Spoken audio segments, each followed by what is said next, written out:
नमस्कार, आम्ही वरळीकरच्या फेसबुक पेजमध्ये तुमचं पुन्हा एकदा स्वागत. गणपती झाले, नवरात्र आल्या, लॉकडाऊन हळूहळू उठतंय, फेस्टिवल्स आपण तसेच साजरे करतोय. आता थोडंसं कुठेतरी शिथिलता येते नियमांमध्ये. नेहमीप्रमाणे आम्ही तुमच्यासाठी वरळीतल्या नवदुर्गा हा एक आगळीवेगळी कन्सेप्ट घेऊन आलो. आजची आपली नवदुर्गा आहे, अर्थातच सगळ्या तुम्ही त्यांना खूप चांगले ओळखता. उपमहापौर होत्या हेमांगी वरळीकर. ताई, तुमचं आम्ही वरळीकर पेजमध्ये खूप खूप स्वागत. म्हणजे काय सांगणार, कोरोना काळ होता, कोळीवाड्यासारखा एरिया, कर्फ्यू होता पूर्ण. म्हणजे माझ्या अंगावर आता खरंच काटा आला की 29 मार्चपासून, म्हणजे तुम्ही आणि मी मगाशी बोलत होतो तसं 29 मार्चपासूनचा जो कालावधी तो ऑलमोस्ट 3 जूनला संपला. हा एवढा मोठा काळ नगरसेविका म्हणून कसं काय निभावलं हे सगळं? कोरोना काळ तसं म्हटलं तर खूप भीतीदायक होता. जवळजवळ 22 मार्चला आमच्या कोळीवाड्यामध्ये पहिला रुग्ण सापडला. कोरोना जेव्हा ह्या भारतामध्ये आला तेव्हा कोरोना ह्या कोळीवाड्यामध्ये यायच्या आधी फेब्रुवारी महिन्यामध्ये जवळजवळ 15 दिवस आधी पूर्ण विभागामध्ये आम्ही ठिकठिकाणी छोट्या छोट्याशा बैठका घेतल्या. त्या बैठकींमध्ये आम्ही सगळ्या लोकांना जनजागृती केली की बाबा हा कोरोना काय असतो, त्याचा प्रादुर्भाव कसा होतो आणि नागरिकांनी काय खबरदारी घ्यायची जेणेकरून हा कोरोना आपल्याला होणार. पूर्ण विभागात म्हणजे आता कोळीवाडा असेल, गोल्फादेवी आहे, आदर्शनगर आहे, आमच्या स्लम आहे, जनता कॉलनी आहे, वर किल्ला परिसर आहे, परत प्रभादेवी, नरिमन भाटका, ह्या पूर्ण परिसरामध्ये आम्ही छोट्या छोट्या बैठका अक्षरशः माईक घेऊन आम्ही ठिकठिकाणी बैठका घेऊन लोकांना जनजागृती केली की बाबा हा कोरोना आपल्याकडे येऊ नये. पण दुर्दैवाने 22 मार्चला एक रुग्ण सापडला. त्याच्यानंतर लगेच तातडीने 2 ते 3 दिवसांमध्ये ते रुग्ण डबल व्हायला आणि 29 मार्च पर्यंत आमच्याकडे 10 रुग्ण सापडले आणि रुग्णांची संख्या वाढत होती. आणि मला असं वाटतं मुंबईमध्ये ह्या जी साऊथमध्ये कोळीवाड्यामध्येच पहिला रुग्ण सापडल्यामुळे पूर्ण हा कोळीवाडा घाबरला. त्याचबरोबर 29 मार्चला जो लॉकडाऊन डिक्लेअर झाला, लॉकडाऊनमध्ये अक्षरशः सगळी दुकानं बंद, आपल्या माणसाला बाहेर जाता येऊन नव्हतं आणि बाहेरच्या माणसाला एखाद्या आतमध्ये येता नाही. तर अशा परिस्थितीमध्ये सगळी दुकानं बंद, त्यामुळे ही यंत्रणा कशी हाताळायची याच्यासाठी मी इथली लोकप्रतिनिधी म्हणून पोलीस यंत्रणा आणि महानगरपालिका जी साऊथची यंत्रणा, ह्या सगळ्या यंत्रणांनी एकत्र येऊन इथे एक एक ही जी यंत्रणा आहे म्हणजे एक सुरू केलं. म्हणजे दुधाची व्यवस्था आहे किंवा मेडिकलची दुकानं आहेत, रेशनिंगची दुकानं आहेत, किंवा आणखी इथे काय लागते म्हणजे काय गरजेचं आहे, म्हणजे गॅस सिलेंडर्स आहेत किंवा भाज्या आहेत किंवा लोकांना मासे आहेत. मग ही यंत्रणा हळूहळू सगळं कोऑर्डिनेट करून आम्ही इथे सुरू करण्याचा प्रयत्न केला. त्याचबरोबर इथे उपाययोजनाची गरज होती की नागरिकांना ॲम्ब्युलन्सची गरज होती. तातडीने एखादा रुग्ण आला तर त्याला न्यायला ॲम्ब्युलन्सची गरज होती. त्याचबरोबर कुठले हॉस्पिटल्स आहेत जी ह्या कोरोनावर उपचार करू शकतात, कुठले सेंटर्स आहेत जिथे ह्या कोरोनावर टेस्ट होतात, हे सगळं महत्त्वाचं लोकांपर्यंत पोहोचवायचं होतं. लोकांच्या मनात भीती पण होती की बापरे, आम्ही जर टेस्ट केलं तर पॉझिटिव्हच येणार. मग लोकांची भीती, ती जी भीती होती ती कशा पद्धतीत घालवली? कारण इथे म्हणजे खूप मास प्रमाणात टेस्ट झाला. टेस्ट करणं तितकंच गरजेचं होतं कारण प्रत्येकाची घरं अगदी जवळजवळ आहेत. मग लोकांपर्यंत जाऊन कसं ते पोहोचलं की म्हणजे तुम्ही काय केलं, लोकांपर्यंत एक टेस्ट करूया आपण, काही होणार नाही, घाबरू नका, हे सांगणं तेव्हा त्या काळात फार गरजेचं होतं. कारण पूर्णतः लॉकडाऊन होतं, कोण बाहेरचं आत येत नव्हतं, आपली जवळची माणसंही आपल्याला परकी वाटत होती तेव्हा. मग ह्या सगळ्याला कसं काय फेस केलं, लोकांना कसं समजलं? आता या संदर्भात बऱ्याचशा लोकांच्या मनामध्ये भीती होती आणि ही भीती काढणं महत्त्वाचं होतं. आणि ही भीती काढण्यासाठी आम्ही मुख्य करून आमच्या नामदार आदित्यजी ठाकरेच आहेत, त्यांना आम्ही विनंती केली की लोकांच्या मनामध्ये खूप भीती आहे, ही भीती कुठेतरी नष्ट झाली पाहिजे. आणि मग त्यांनी एक व्हिडिओ शेअर केला सगळ्या कोळीवाड्यातल्या लोकांसाठी की बाबा ही भीती तुम्ही हळूहळू कमी करा, की आहे वातावरण तसं आहे पण तुम्ही समोर आला पाहिजे. तुम्हाला म्हणजे जर त्रास झाला म्हणजे ह्या ज्या म्हणजे खोकला येणं किंवा श्वास दम लागणं, तर हा त्रास झाल्यानंतर तुम्ही घरात राहू नये, तर तुम्ही डॉक्टरकडे या तातडीने. आमच्याकडे इथे जवळच हेल्थ पोस्ट आहे महापालिकेची, मग तिथे या, तुम्ही तिथे दाखवा डॉक्टरांना आणि त्यांना जर डाऊट आला तर मग ते टेस्टसाठी पुढे पाठवायचे. मग टेस्टसाठी कुठे जायचं, तर आपल्याकडे पोदारला होती यंत्रणा किंवा मग प्रायव्हेट जे आहे होतं तिथे, मग तिथे त्यांना जाऊन मध्ये टेस्ट करायचं. पण मग आता कसं वाटतंय जेव्हा खरंच कोळीवाडा कोरोना मुक्त झालाय, एक मोकळा श्वास घेतलाय कोळीवाड्याने? कोरोना मुक्त आहे, पण तरी एखाद दुसरा असं सापडतो आहे. आम्ही मध्यंतरी एक महापालिकेच्या माध्यमातून टेस्टिंग करण्यासाठी आम्ही एक मोफत एक हे सुरू केलं, पण बरेच जण घाबरले टेस्टिंगसाठी की बाबा मी टेस्ट केली आणि परत काय झालं. पण त्याही वेळेला आम्ही त्यांना दिलासा दिला की जरी पॉझिटिव्ह आला तरी महापालिकेची यंत्रणा आहे, पूर्ण पोद्दार हॉस्पिटल आहे, NACI डोम मध्ये व्यवस्था आहे आणि पूर्ण मोफत तिथे तुमची उपचार होतात आणि रुग्ण बरेचसे तिथून बरे होऊन येतात. त्यामुळे तुम्हाला घाबरण्याचं काही कारण नाहीये. त्यामुळे बऱ्याचशा लोकांच्या जो मनावरचा ताण होता तो कमी. आम्हाला असं पण कळलं की तुम्हालाही म्हणजे कोरोना झाला होता, मग तुम्ही कोरोना झालेले असताना एवढ्या सगळ्यांशी फाईट करणं म्हणजे खरंच मला स्वतःलाच भीती वाटली असते की म्हणजे घरचे असो, घरच्यांचा कसा सपोर्ट मिळाला तुम्हाला स्वतः? कोरोना काळामध्ये आम्ही तिघं, मी, माझे मिस्टर आणि मुलगा, आम्ही तिघंही एकाच वेळेला ऍडमिट होतो. मी 14 दिवस आणि ते 12 दिवस, आणि फील्डवर असल्या कारणाने लोकांशी थेट संपर्क असल्या कारणाने हा प्रादुर्भाव झाला. पण त्याला काही इलाज नव्हता. प्रादुर्भाव झाल्यानंतर निदान आपण काय अनुभवलंय ते आपण दुसऱ्यांना सांगू शकतो. हा अनुभव महत्वाचा. आणि हा अनुभव आम्ही जो अनुभव घेतला हॉस्पिटलमधला किंवा त्या कोरोनाची संपूर्ण म्हणजे कसा होतो, तुमच्यावर काय परिणाम होतो, हा अनुभव आम्ही लोकांना सांगू शकतो. आणि ह्या अनुभवाच्या माध्यमातून की बाबा तुम्ही घरी बसून राहू नका. तुम्हाला समजा असा त्रास होत असेल तर तातडीने उपचार घेणं महत्वाचं आहे. कारण का जर घरी राहिला आणि जर तुमचा त्रास वाढला तर ऐन वेळेला ICU बेड किंवा ते व्हेंटिलेटर हे बऱ्याचदा मिळत नाही आणि मग रुग्णांची घालमेल होते आणि त्यांना त्रास वाढतो त्यांचा. तर हा त्रास वाढू नये म्हणून आपण वेळीच उपचार घेणं गरजेचं आहे. हे आम्ही लोकांपर्यंत पोहोचू शकतो. पण सर एक तर बरं झालं की तुम्ही म्हणजे कोरोनातून मुक्त होऊन परतला. आता थोडंसं कोळीवाड्याकडे येऊ. 2 टर्म नगरसेविका आहात तुम्ही इथे. 2022 जवळ येते, 2022 जवळ येते, तर कसं पाहता सगळा कोळीवाड्याचा विकास? म्हणजे काय काय वाटतं तुम्हाला कोळीवाड्याच्या विकासाबाबत? काय वाटतं? महानगरपालिकेच्या माध्यमातून जे जे काही करता आलं कोळीवाड्यासाठी ते करण्याचा प्रयत्न केलेला आहे. आणि बरीचशी कामं जी कोळीवाड्यात आहे, म्हणजे नगरसेविका म्हणून रस्त्याची कामं आहेत, तुमच्या पाण्याची कामं आहेत, तुमच्या गटार जे आहेत त्याची कामं आहेत, ही छोटी छोटी कामं तर करतच. पण महानगरपालिकेचा जो अर्थसंकल्प असतो त्या अर्थसंकल्पामध्ये बऱ्यापैकी तुमची जी महत्वाची कामं आहेत कोळीवाड्याची त्या महत्वाच्या कामांकरता तरतूद करण्यात येते. म्हणजे आता कोळीवाड्यामध्ये शौचालय मला बांधायचं आहे, मला शौचालय बांधण्याकरता ती तरतूद करावी लागते.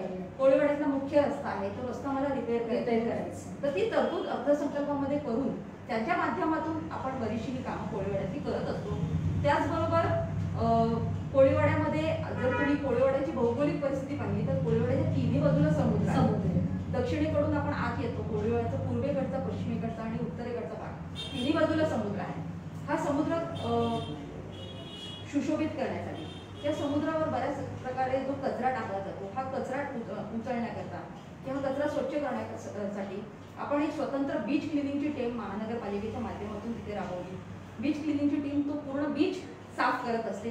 त्याचबरोबर ह्या कोळीवाड्यामधले जे आउटलेट्स आपण म्हणतो, जे मलनिःसरण वाहिनीचे जे आउटलेट्स आहेत ते समुद्रामध्ये सोडले गेलेले आहेत. तर ते समुद्रात न जाता हे आउटलेट्स प्रॉपर त्या मलनिःसरण वाहिनीला गेले पाहिजेत. ह्याकरता बराचसा पाठपुरावा करून बजेटमध्ये ती तरतूद करून कोळीवाड्यातल्या हा जो मुख्य रस्ता आहे ना तिथे एक मलनिःसरण वाहिनी आपण आहे कोळीवाड्यातली, ती मलनिःसरण वाहिनी त्या मुख्य वाहिनीला जोडली गेली. त्यामुळे बरेचसे आउटलेट समुद्रात जाणारे होते ते आता त्या मलनिःसरण वाहिनीमध्ये जातात. त्यामुळे समुद्र आपला खराब होत नाही.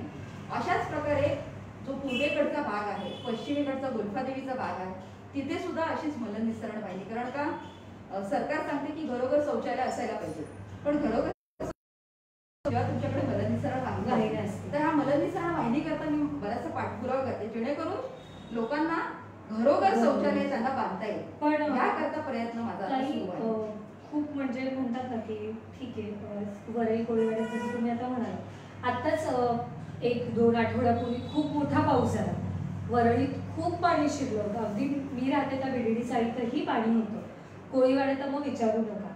मग हा प्रॉब्लेम आत्ताच आपल्याला नवीन कळलाय की खूप पाणी साचते आता पुन्हा वरळीत. मग त्या प्रॉब्लेमसाठी आपल्याकडे आता काही पुढील उपाययोजना असणार आहे का? कारण कोळीवाडाच म्हणजे अगदीच रस्त्याला लागून घर आहेत लोकांचे. मग त्याच्यासाठी काही उपाययोजना तुम्ही मांडल्या आहात का पुढे, किंवा पुढे काही सांगितलं आहे? मी म्हटलं ना की बरेचसे जे आउटलेट्स आहेत ते समुद्रात आहेत. समुद्रामध्ये बरंचसं डेब्रिज आहे, कचरा टाकला जातो. तर हे आउटलेट्स बऱ्याचदा चोक होतात भरतीमुळे. तर हे आउटलेट्स पहिला स्वच्छ व्हायला पाहिजे पावसाळ्याच्या आधी. हे पावसाळ्याच्या आधी आमचं काम असते, ते आम्ही करून घेतो. आपला क्लिव्हलंड बंदरला मोठा आउटलेट आहे, नाला आहे. तोही नाला आपण महानगरपालिकेच्या माध्यमातून तो गाळा काढला जातो काढला. त्याचबरोबर जे डेब्रिज आहे ते डेब्रिज उचललं गेलं पाहिजे, त्याच्यासाठी माझा पाठपुरावा असतो. कारण हे डेब्रिज बऱ्याचदा त्या आउटलेट्सवर साचतं आणि मग ते पाण्याचा निचरा होतो. त्यामुळे हे डेब्रिज पहिला उचललं गेलं पाहिजे. जो तिथला कचरा आहे तो पहिला कचरा, त्यामुळे ही यंत्रणा भक्कम करायला पाहिजे आणि ह्याचा माझा पाठपुरावा सुरू आहे. जनता कॉलनीमध्ये बऱ्याचदा म्हणजे पावसाळ्यात पाणी पडते, त्याची सुद्धा हीच कारणं आहे. त्याचा सुद्धा पाठपुरावा सुरू आहे आणि माननीय आमचे नामदार साहेब आहेत, त्यांना सुद्धा हे सगळं माहिती आहे. त्यांच्याही पर्यंत आम्ही म्हणजे जे जे कुठे आम्हाला वाटतं की नाही बाबा इथे त्यांची मदत घ्यावी लागते, आम्ही त्यांच्या माध्यमातून बरेचशी कामं करत असतो. आमच्या काही अडचणी असेल तर त्यांना सांगत असतो आणि तेही आम्हाला मदत करतात. त्यामुळे कोऑर्डिनेशन आहे जे खूप महत्वाचं आहे.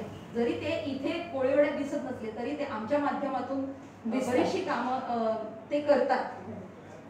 म्हणजे आम्ही त्यांच्याच रिलेटेड एक प्रश्न विचारायचा मला.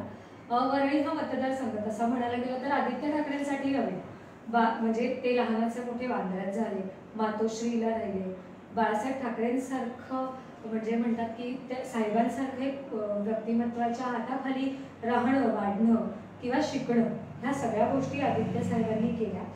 आदित्य ठाकरेंचं कोळीवाड्याच्या विकासाबाबत काय, म्हणजे तुमचं बोलणं होतच असणार ऑफकोर्स, पण त्यांना काय वाटतं कोळीवाड्याबद्दल? फक्त कोळीवाडाच नाही, पूर्ण वरळी मतदारसंघ आहे त्यांचा आणि त्यांचं एक विजन आहे आणि ते विजन असं स्टेप बाय स्टेप एक एक ते करणार. आता कोळीवाड्याची म्हणजे आम्ही नगरसेवक म्हणून ते आमच्या माध्यमातून बरेचसे त्यांचं जे विजन आहे ते आमच्या माध्यमातून ते करतातच आहे. आम्हाला कुठे अडचण आली का ते आम्हाला मदत करतात आणि एक विजन आहे की कोळीवाडा A+ किंवा वरळी A+ करणं हा त्यांचा विजन आहे आणि त्याच्यासाठी हळूहळू ते करत आहेत. महानगरपालिकेची यंत्रणा आहे ज्यांच्या माध्यमातून जे रस्ते सुधारणं किंवा ज्या मलनिसरण वाहिनी आहेत जिथे कुठे काही अडकलं असेल ते करणं. त्याचबरोबर आता कोळीवाड्यामध्ये एक त्यांची संकल्पना होती की ओला आणि सुका कचरा किंवा प्लास्टिक बंदी जी होती, तर त्याचबरोबर ओला आणि सुका कचरा वेगळा झाला पाहिजे. कारण कसं आहे, कचरा आपला सगळा डम्पिंगला जातो आणि मग तिथे त्याची विल्हेवाट होत नाही आणि पूर्ण म्हणजे ते डम्पिंग ग्राउंड सुद्धा सगळे भरून चालले, ते सुद्धा हळूहळू बंद करायला पाहिजे. आणि म्हणून त्यांची ही संकल्पना आहे की कोळीवाड्यामध्ये ओला आणि सुका कचरा वेगवेगळा झाला पाहिजे. ह्याकरता एक NGO आहे ज्यांच्या माध्यमातून आम्ही ह्या विभागात ओला आणि सुका कचरा वेगवेगळा जमा करतोय. पण आता मध्ये कोरोना काळामध्ये थोडीशी ती यंत्रणा थोडी थांबलेली, पण आता पुन्हा सुरू झाली आहे. त्याच्यामध्ये आम्ही काय करणार आहोत, ओला कचऱ्याचं खत तयार करणार आहोत. म्हणजे जो काय ओला कचरा कोळीवाड्यातला जर येईल त्याचं खत तयार करणार आणि जो सुका कचरा आहे तो ते वेगवेगळा करतात. मग त्याच्या काचा असतील, कागद असतील किंवा काय प्लास्टिक असतील ते वेगवेगळं करून ते पुनर्वापरासाठी रिसायकलिंगसाठी जाते आणि ओल्या कचऱ्याचं खत तयार करतात. आता ही यंत्रणा आम्हाला आणखी भक्कम करायची आहे. आता नवरात्रीच्या निमित्ताने आम्ही ठिकठिकाणी अवेअरनेस जनजागृती की बाबा आपल्याला का कचरा वेगवेगळा द्यायचा आहे त्यांना. आणि ही संकल्पना अशी आहे की कोळीवाड्यातला किंवा ह्या विभागातला कचरा आमच्या डम्पिंग ग्राउंडला जात नाही, पण आमच्या इथेच त्याची विल्हेवाट ही संकल्पना त्यांची आहे. आणि त्याचबरोबर त्याच्या गाड्या वापरल्या जातात, त्या बॅटरीवर चालतात, त्यामुळे ते पोल्युशन होत नाही. त्यामुळे ही संकल्पना त्यांची आहे. आता ही यशस्वी करायची हे आमच्यावर. म्हणजे तुम्हाला असं वाटतं का की ते यंग ब्लड आणि तुमचं म्हणजे एक जनरेशन गॅप तर सगळ्यांमध्येच असतो, पण आदित्य ठाकरेंचं विजन, मग तुम्ही त्यांना काही सजेशन्स देतात का म्हणजे तुमच्याकडून सजेशन जातात का की आपण साहेब असं करायला हवं हो. ते मग तेव्हा कसं वाटतं आणि ते किती एक्सेप्ट करतात? नाही, सजेशन्स तर आम्ही करतोच, बाबा मला असं करायचंय, असं करायचं, असं करूया का वगैरे, आणि सजेशन्स ते एक्सेप्ट करतात. आणि मग हे सजेशन्स दिल्यानंतर आणखीन याच्यात आपण काय करायला करायला. त्यांचेही सजेशन्स ऍड होऊन आपण ते मग थोडंसं आदित्य ठाकरेंशीच रिलेटेड अजून एक प्रश्न. कोस्टल रोड आपल्याकडे होतोय वरळी. कोस्टल रोड नंतरचा वरळी कोळीवाडा कसा असेल? तुम्ही सिलिंग पाहिला असेल. हो.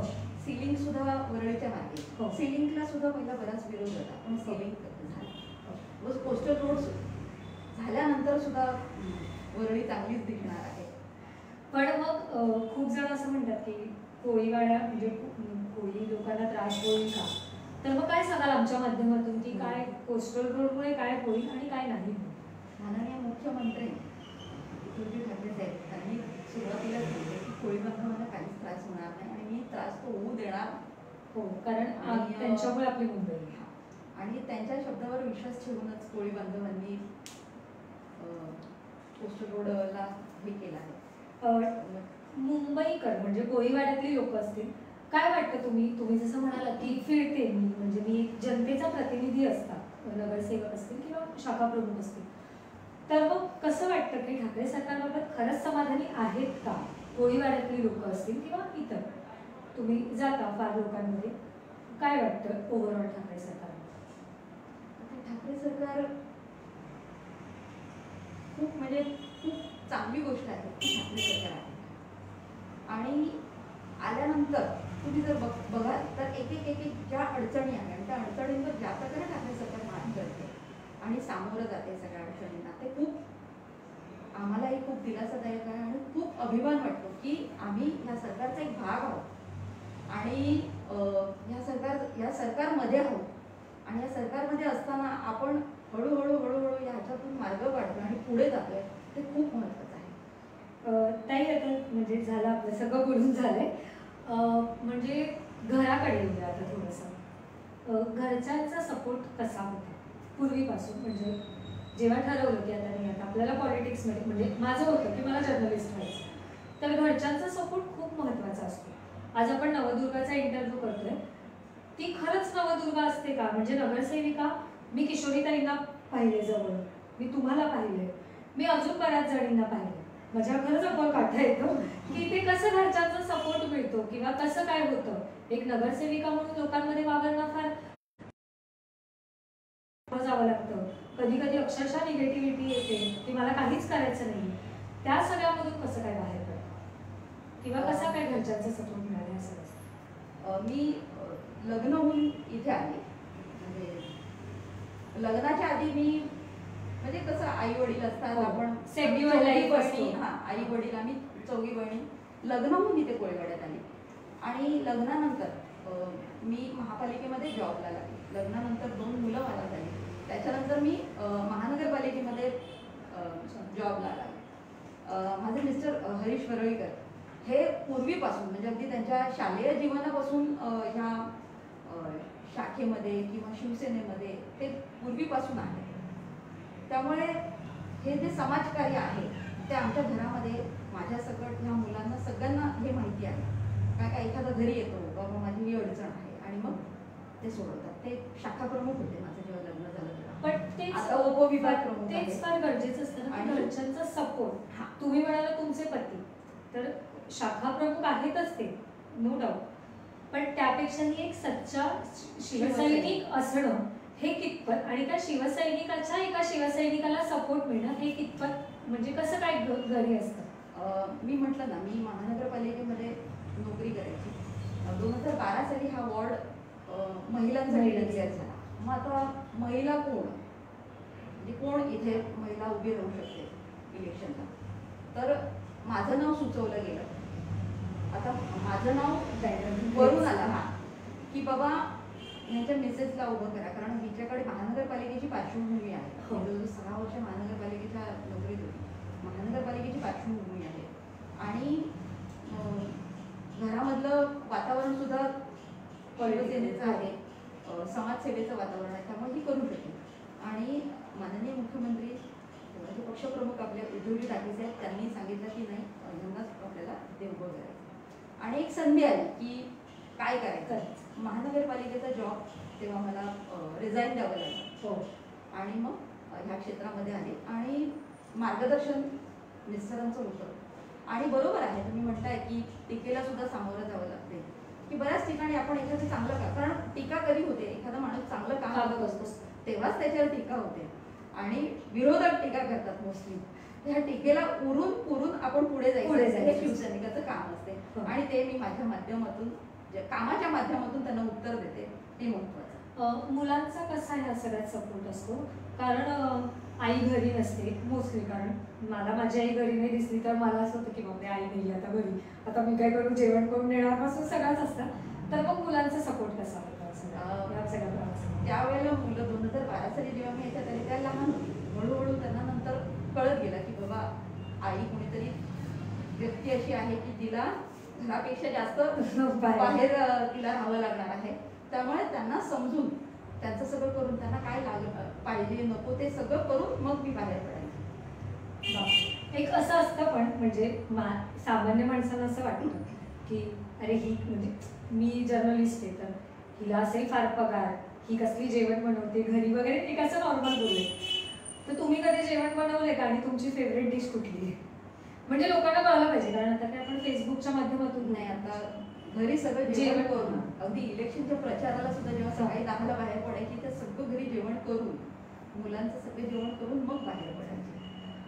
पण मग ते असं म्हणजे खरंच इन्स्पिरेशन म्हणावं लागेल की वर्किंग वुमन आपण स्पिरिट म्हणतो मुंबईकरांचा, तर ह्या सुद्धा वर्किंग वुमन आहेत, अजूनही आहेत, नगरसेविका आहेत.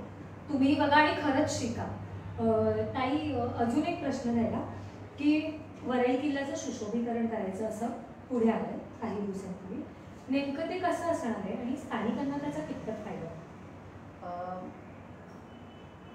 पूर्वीचे आमदार, माजी आमदार माननीय दत्ताजी नलवडे साहेब त्यांच्या माध्यमातून जवळजवळ 1998 साली किल्ल्याची दुरुस्ती झाली. जवळजवळ 450 वर्षापूर्वीचा किल्ला आहे, पोर्तुगीजांनी बांधलेला. आणि आता तुम्ही बघाल तर मुंबईमध्ये जे 7 किल्ले आहेत अस्तित्वाचे आहेत त्याच्यापैकी फक्त हा वरळी किल्ला बऱ्यापैकी व्यवस्थित आहे, स्वच्छ आहे. तर हा किल्ला अजूनही काही ठिकाणी त्याची पडझड झालेली आहे.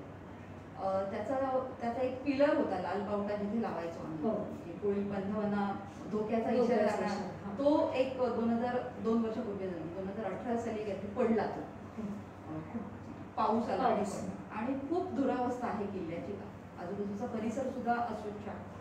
तर मी किल्ल्याच्या दुरुस्तीचा प्रस्ताव अगदी सुरुवातीपासून म्हणजे 2012-13 सालापासूनच पाठपुरावा करते की निदान किल्ल्याची दुरुस्ती व्हावी. आता मध्यंतरी सायन किल्ला महानगरपालिकेच्या माध्यमातून दुरुस्त आणि सुशोभित करण्याचा प्रस्ताव आला. त्याचबरोबर महानगरपालिकेने ठरवलं की इथे पण वरळीचा किल्ला पण सुशोभित करावा आणि त्याकरता त्यांनी अर्थसंकल्पामध्ये तरतूद केलेली आहे. अजून त्याचं डिझाईन तयार झालेलं नाही, फक्त तरतूद झालेली आहे अर्थसंकल्पात. पण मग त्याचं डिझाईन अजून तयार झालेलं स्थानिकांना कितपत फायदा होईल, जसं म्हणतात की जॉब मिळू शकतात किंवा अजून काही? आदित्य साहेबांची ही संकल्पनाच आहे की एकदा किल्ला तयार झाला म्हणजे दुरुस्त झाला किंवा आजूबाजूचं परिसर सुशोभीकरण झाला, एकतर ह्या किल्ला आपण सिलिंग तुमच्या पाठीमागेच आहे, सिलिंगवरनं ह्या किल्ल्याचं अस्तित्व जाणवलं नाही. तर मी सातत्याने सांगत होती की हा किल्ल्याचं अस्तित्व जाणवलं पाहिजे. सिलिंगवरनं जाताना हा किल्ला दिसला पाहिजे. तर ह्या किल्ल्याचं नुसतं दुरुस्ती न व्हावी तर तिथे लाईट सुद्धा लागावे, जेणेकरून सिलिंगवरनं जाणारा माणूस तरी नाही हा वरळी किल्ला आहे आणि हा वरळी किल्ला बघण्याकरता लोकांनी इथे यावं. आणि याची संकल्पना असे आहे की किल्ला एकदा दुरुस्त झाला, सुशोभीकरण झालं की जे स्थानिक मच्छीमार बांधव आहेत, स्थानिक नागरिक आहेत, त्यांना कुठेतरी तिथे उदरनिर्वाहाचं साधन मिळावं. म्हणजे आहेत संकल्पना, पण अजून त्या आम्ही फायनलाइज केल्या नाही. म्हणजे लाईट अँड साऊंड शो करायचा, किल्ल्या संदर्भातली माहिती किंवा ह्या वरळी फूड फेस्टिवल जे फूड आहे ते फूड लोकांपर्यंत पोहोचावं किंवा इथले जे डान्स कल्चर आहे, वेगळं एक डान्स कल्चर आहे कोळीवाड्याचं, हे कोळीवाड्याचं डान्स कल्चर लोकांना कळावं ह्याकरता कुठेतरी प्रयत्न, जेणेकरून ह्याच्यासाठी आपले जे कोळीवाड्यातले जे बांधव आहेत तेच ह्याच्यामध्ये सहभागी. काही ऐकीव गोष्टी सुद्धा आहेत की वरळी मागून बोट सुरू करायची किंवा असं काही, तर असं खरंच काही आहे का? कारण खूप आपण म्हणजे सामान्य माणसं ऐकतात कुठून तरी, म्हणजे एक जण बोलतो आणि 10 तोंड बोलतात, त्याची 10 माहिती बाहेर येते. तर खरंच तुमच्या माध्यमातून खरंच सांगा की प्रत्यक्षात तसं काही आहे का, किंवा असेल तर ते कधीपर्यंत आहे? हे म्हणजे आम्ही संकल्पना मांडली आहे, पण हे प्रत्यक्षात होईल की नाही माहिती नाही. पण आपण जस्ट आपण बोलताना नाही आपण हे करू, आपण हे करू, असं करू, हे सगळं त्या दिवशी बोलताना सगळं आलेलं आहे. बरोबर. आता मी पण म्हणते की नाही मी हे करणार ते करणार, हे बोलण्याच्या ओघामध्ये झालेलं आहे. मग मी म्हटलं अरे किल्ल्यावर आपण शिवाजी महाराजांचा अश्वराश्वाला बसायचा, झेंडा लावायचा, म्हणजे बऱ्याच संकल्पना आहेत. साहेबांनी सुद्धा म्हटलं की आपण तिथे कॅनन ठेवायची, मग ती एक विशिष्ट वेळेमध्ये ती तिथून हे होणार, लाईट होणार. म्हणजे ह्या संकल्पना मांडल्या, ह्या अजून कागदोपत्री नाही, ह्या जस्ट आपण करू शकतो. पण मग म्हणजे म्हणतात ना की काय म्हणतो आपण त्याला, की हे काही जणांचं असं पण असतं की हे फक्त कागदोपत्रीच राहणार का, की ते खरंच त्याची अंमलबजावणी नाही. चांगल्या गोष्टी आहेत. खूप जणांचं असं असतं की तुम्हाला मी मगाशीच म्हटलं की टीका करणारे 10 लोक असतात. तर मग ते म्हणजे लोकांना खरंच सांगा आमच्या माध्यमातून की हे काही म्हणजे खरंच कागदोपत्री असणार की ते त्याची अंमलबजावणी केली. आता कसं आहे, सातत्याने पाठपुरावा केल्यानंतर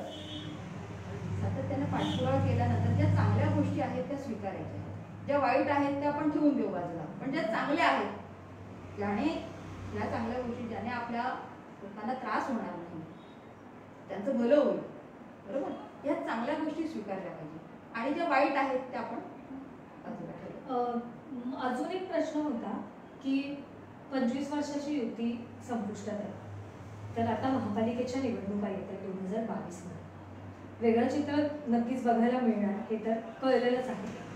पण मग त्याचं स्वरूप कसं असणार, कारण इथे शिवसेना आहेच, राष्ट्रवादीही तितकीच आहे. मग अशा वेळेस काय करणार, कारण 2022 अगदी 1.5 वर्षांवरती आहे.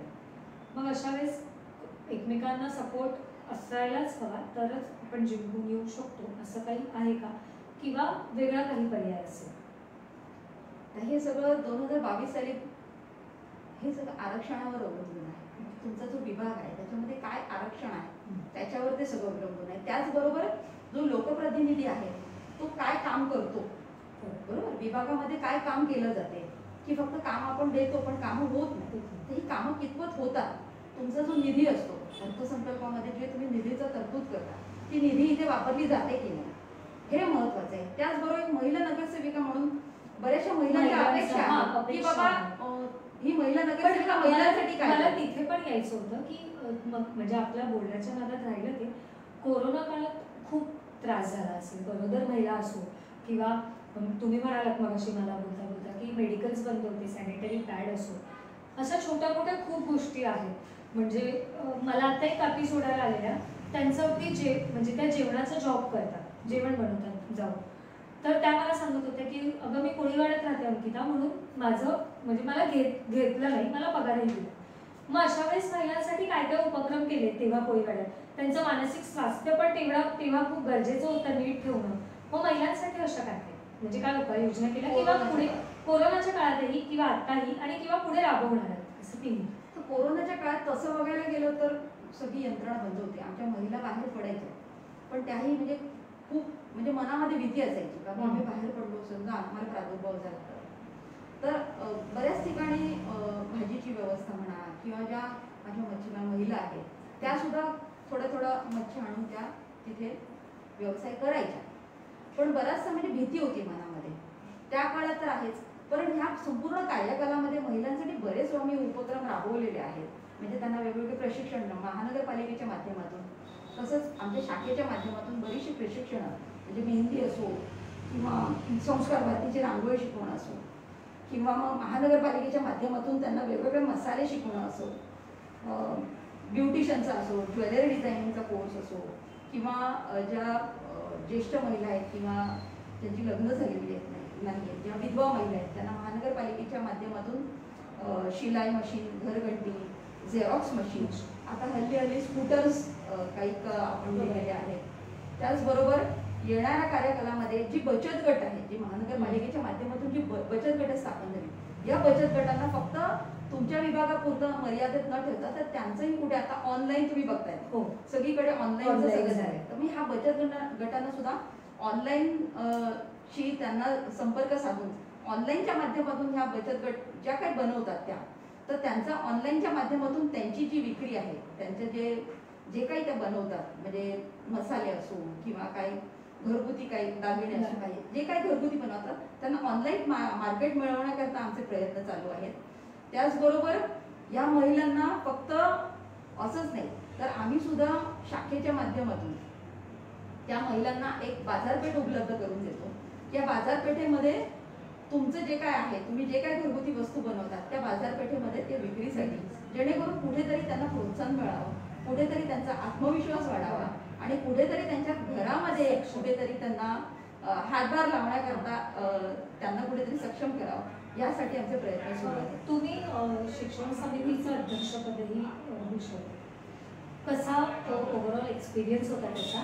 कारण शिक्षण हे आजकालच्या जगात म्हणजे खूप इम्पॉर्टंट गोष्ट आहे आणि आता जसं चालू आहे ऑनलाईन शिक्षण तर त्याबद्दल काय म्हणणं आहे?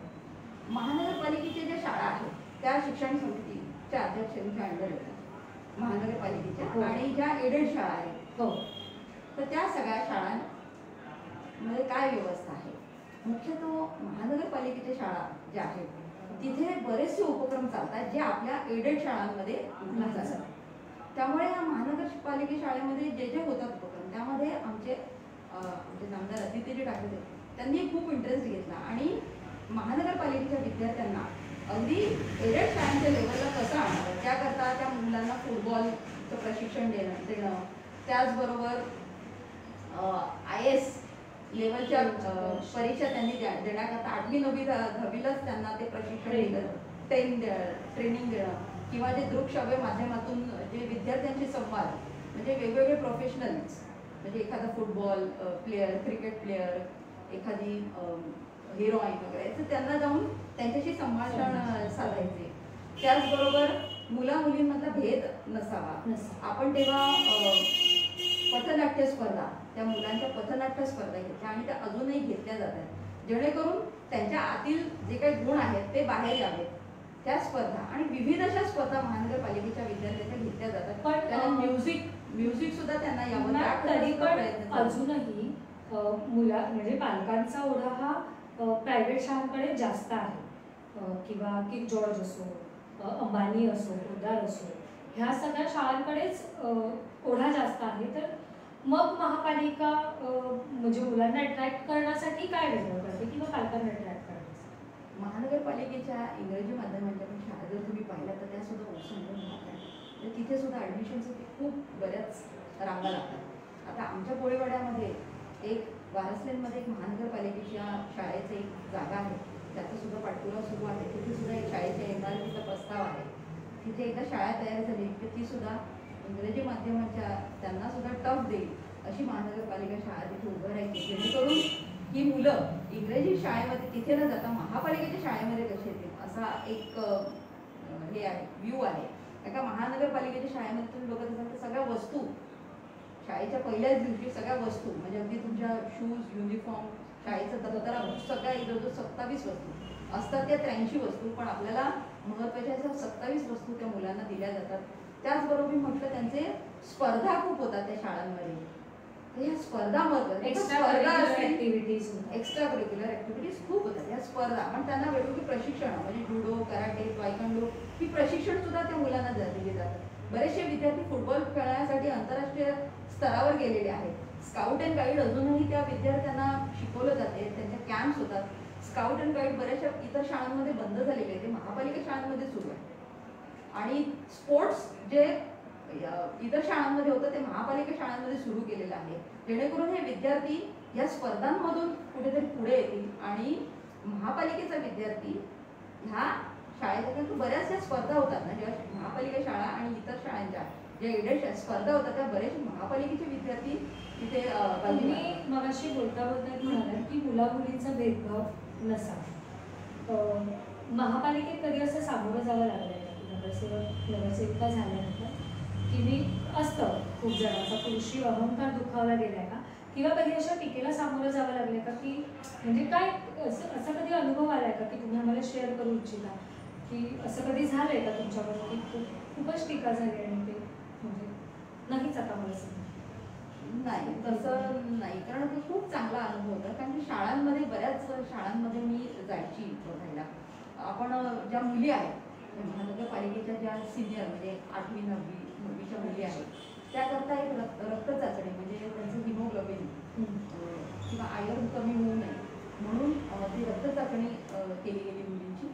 आणि त्या मुलींना एक म्हणजे त्यांचं आयर्न कमी आहे, त्यांना त्या आयर्नच्या पर्टिक्युलर गोळ्या दिल्या गेल्या आणि आयर्न तुमचं वाढण्याकरता काय खावं काय नाही खावं त्याकरता प्रयत्न केले गेले. त्याचबरोबर ह्या मुलींना ज्या ज्या शाळा आहेत त्यांना सॅनिटरी नॅपकिन वेंडिंग मशीन आणि इन्सॅनिटायझर हे महापालिकेच्या शाळांमध्ये प्रथमतः, म्हणजे इतर कुठल्या शाळांमध्ये महापालिका शाळांमध्ये त्यांनी लावलंय.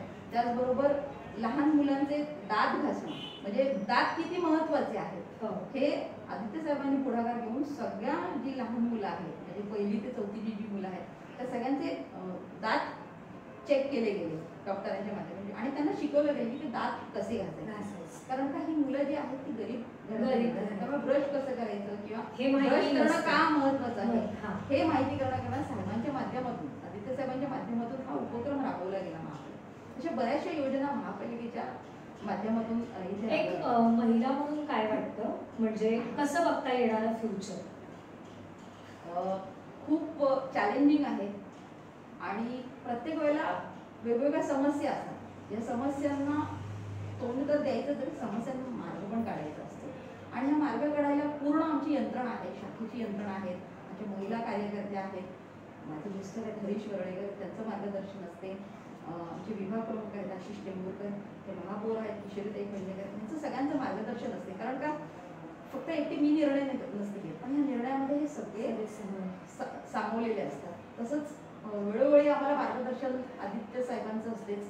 त्याचबरोबर काही तसंच अडचण आली तर मुख्यमंत्री आपले उद्धवजी ठाकरे साहेब आहेत आणि ह्या सगळ्यांवर एक मोठा आशीर्वाद आहे, तो माननीय हिंदुहृदय सम्राट बाळासाहेब ठाकरे, त्यांचा आशीर्वाद असल्या कारणाने आणि त्यांची जी शिकवण आहे की तुम्ही जे करताना ते समाजकार्य करा. म्हणजे जशी आपण म्हणतो ना शिवसेनेची स्थापना झाली ते 20% राजकारण ऐकण्याची समस्या, पण हे राजकारण फक्त निवडणुकीपुरतं मर्यादित ठेवा.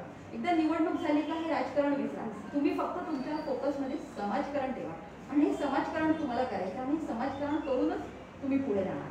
त्यामुळे मी शाखेत आली तेव्हा हे सगळं पाहिलं की रेशन नाही आहे शाखेत चला, पाणी नाही शाखेत चला, असं खरंच येतात लोक आणि काय कसं वाटतं, म्हणजे कसं लोकांच्या तर सगळ्या म्हणजे अगदी घरगुती समस्याही इथे लिहिलेलं आहे की अरे ऍडमिशन नाही आहे, ज्येष्ठ नागरिक कार्ड नाही आहे, वैद्यकीय पद्धती नाही, ते कसं काय? बस म्हणजे आम्ही जे उपक्रम शाखेचे राबवतो, शिवसेना शाखेचे जे उपक्रम आहेत ते अगदी लहान मुलांपासून ते ज्येष्ठ नागरिकांपर्यंत आणि महिलांचे, म्हणजे लहान मुलांचं ऍडमिशन असो म्हणा किंवा 10वी 12वी नंतर काय मार्गदर्शन आहे त्यांना किंवा त्यांचं प्रमाणपत्र, 10वीची व्याख्यानमाला SSC व्याख्यानमाला असते. आता इंग्रजी माध्यमांच्या मुलांसाठी सुद्धा आम्ही व्याख्यानमाला केली. 12वी नंतर तुमचं काय म्हणजे पुढे काय करणार, तुमचं करिअर मार्गदर्शन हे विद्यार्थ्यांसाठी. त्याचबरोबर ज्येष्ठ नागरिकांना ज्येष्ठ नागरिकांना प्रमाणपत्र म्हणजे त्यांचं सिनियर सिटीझन कार्ड हे कुठे काढायचं, काय काढायचं, बस मग ते आपण शाखेच्या माध्यमातून त्यांना मार्गदर्शन करतो. त्यांचे पेपर्स घेऊन त्यांना ते कार्ड आणि एक काहीतरी भेटवस्तू असं आम्ही साहेबांचा वाढदिवस असतो, जन्मदिवस असतो तेव्हा आम्ही ते ज्येष्ठ नागरिकांना देतो. त्याचबरोबर एक काहीतरी कधीतरी त्यांचा सत्कार किंवा त्यांना काही मार्गदर्शन लागलं तर ते वेळोवेळी करत असतो. आता हल्लीच आम्ही ज्येष्ठ नागरिकांना इथे नेलेलं पेंग्विन दर्शनाकरता, म्हणजे जेव्हा पेंग्विन आलेले तेव्हा म्हणजे कोणी असा विचार करणार ज्येष्ठ नागरिकांना का, पण त्यांना सुद्धा आवड असते म्हणजे काय राणीच्या बागेत काय जायचं ज्येष्ठ नागरिक, पण मग जेव्हा हे पेंग्विन आले तिथे मग त्या पेंग्विनला दाखवण्याकरता आम्ही सगळ्या ज्येष्ठ नागरिकांना इथल्या विभागातल्या घेऊन गेलो. मग त्यांनाही खूप बरं वाटलं की अरे पेंग्विन बघण्याकरता आम्ही इथे आलो. तसंच जेव्हा बाळासाहेब ठाकरे जेव्हा तो पिक्चर रिलीज झाला तो पिक्चर सुद्धा आम्ही ह्या सगळ्यांना घेऊन गेलो. मग त्यांनाही खूप बरं वाटलं की बाबा आम्ही कुठे थिएटरमध्ये म्हणजे आम्हाला आमची पण कोणीतरी आहे आमच्यासाठी. तसंच जर तुम्ही येताना जर पाहिलं तिथे ज्येष्ठ नागरिक कट्टा आहे, छत्री आहे, तर तिथे बरेचसे आता घरं लहान असल्या कारणाने बरेचसे ज्येष्ठ नागरिक म्हणजे घरं लहान आहेत, मुलं आहेत, पण त्यांना कुठेतरी एकटेपणा वाटू नये म्हणून ते इथे येऊन बसतात. आपल्या बरोबर जे ज्येष्ठ नागरिक आहेत त्यांच्याबरोबर चर्चा करतात. आणि महिलांकरता जर मी मगाशी उपक्रम म्हटलं, त्याचबरोबर दिवाळीसाठी आम्ही महिलांना जे दिवाळीचं जे हे आहे फराळ आहे, रवा, मैदा, साखर, ते आम्ही अगदी कमी दरामध्ये त्यांना देत असतो. ते रेशनिंगच्या ज्या समस्या आहेत त्या महिलांच्याच असतात. त्यामुळे मग कुठे काही समस्या आली तर मग त्या महिलांना काय समस्या आली काय नाही, त्या समस्याचं निवारण करणं हे सगळं आहे. आणि त्याचबरोबर ऍडमिशन्स आहेत मुलांची. आणि तुम्ही म्हटलं की पाणी नाही, लाईट नाही, म्हणजे ह्यासाठी अगदी म्हणजे रक्त जरी लागलं एखाद्याला, बाबा माझं पेशंट ऍडमिट आहे, तर ह्यासाठी मार्गदर्शन आम्ही वेळोवेळी सगळ्या नागरिकांना करतो. ताई जात म्हणजे वेळ संपत आली आपल्या ॲक्च्युली, गप्पा खूप झाल्या असता. जाता काय सांगाल? कोळीवाड्यातले आपले सगळे कोळी बांधव बघत आहेत तुम्हाला, आणि वरळीतले इतरही म्हणजे बीडीडीचा असो, आदर्श नगर, सगळेच. तर मग त्यांना काय सांगाल? ॲज ए नगरसेविका म्हणून तुम्ही त्यांना काय आश्वासन द्याल? एक दुर्गा आहात तुम्ही, देवीचं, महिलांना देवीचं स्वरूप समजलं जातं. त्या माध्यमातून तुम्ही आमच्या माध्यमातून काय सांगाल की पुढे म्हणजे त्यांनी निर्धास्त राहावं का? कोरोना काळ सुरू आहे, अनलॉककडे हळूहळू आपण वाटचाल करतोय, तर एक कसं त्यांना म्हणजे तुम्ही आश्वासन द्याल की बाबा तुम्ही घाबरू नका, मी आहे, काय सांगा? आपले माननीय मुख्यमंत्री उद्धवजी ठाकरे साहेबांचं जे आत्ताचं जे सर्वेक्षण आहे, माझे कुटुंब माझी जबाबदारी, याच्या माध्यमातून आम्ही सगळ्यांपर्यंत पोचत आहोत. त्याचबरोबर नागरिकांना एक आश्वासन देतोय की बाबा घाबरू नका. ह्या 3 गोष्टी म्हणजे मास्क वापरणं, सॅनिटायझर किंवा हात धुणं वारंवार, आणि अंतर ठेवणं, जेव्हा आपण बाहेर जाऊ तेव्हा एक अंतर ठेवणं, या 3 गोष्टी पाळल्या तर नक्कीच आपण ह्या कोरोनावर मात करू शकू किंवा हा कोरोना आपल्याजवळ फिरकणार नाही. या 3 गोष्टी करणं महत्त्वाचं आहे. त्याचबरोबर एक नगरसेविका म्हणून ह्या विभागात काम करणं, सातत्याने काम करणं, लोकांच्या ज्या अडीअडचणी आहेत त्या सोडवणं, हे मी माझ्या परीने करत आहे आणि करत राहणार. आणि जे समाजसेवेची जी शिकवण आम्हाला दिलेली गेली आहे माननीय आमच्या हिंदू हृदय सम्राट बाळासाहेबांनी, ही समाजसेवा करणं हेच आता सध्या तरी आमचं लक्ष आहे. आणि ज्या मी म्हटलं ज्या अडीअडचणी आहेत, ज्या तुम्ही आता वाचल्यात, हे नाही टाकेच्या, हे सोडवणं आता आमचं चालूच राहणार. तुम्ही पाहिलं ह्या होत्या हेमांगी वरळीकर, आपल्याच वरळीतल्या एक नवदुर्गा, दुसरी नवदुर्गा होत्या, दुसरी नवदुर्गा म्हणतो आपण त्यांना. समाज 20% राजकारण आणि 80% समाजकारण बाळासाहेब ठाकरेंनी घालून दिलेल्या पायवाटेवर त्या चालत आहेत. असंख्य काट्या आहेत, असंख्य अडचणी आहेत, आणि अडीअडचणींना सामोरं जात त्या इथवर पोहोचलेल्या आहेत आणि पुढेही जातील. तुम्ही आमच्याबरोबर असेच राहा. अजून आमच्याबरोबर अजून 7 नवदुर्गा तुम्हाला भेटतील. नावं तुम्हाला माहितीच आहे. उद्या आपण पुन्हा याच वेळी भेटू. तोपर्यंत बाय बाय, शुभरात्री. उद्या भेटू.